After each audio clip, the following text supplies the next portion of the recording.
একটা গ্রামে থাকত হাল্ক নামের একটা গরিব লোক। কাজের খোঁজে সে প্রতিদিন ঘুরে বেড়াত, কিন্তু কেউ তাকে কাজ দিত না। হাল্কের বউ তখন গর্ভবতী, 4 দিন ধরে তারা না খেয়েছিল।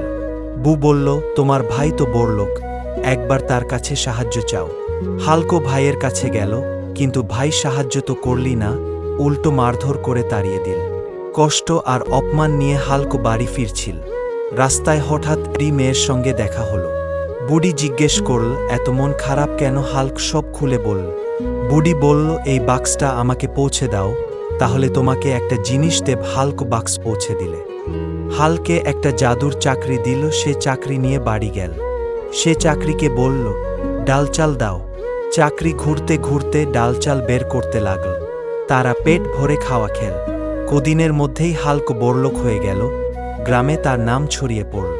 একদিন জানালা দিয়ে সব দেখে সে রাতে জাদুর চাকরি চুরি করে নৌকায় করে সমুদ্রে পালাল।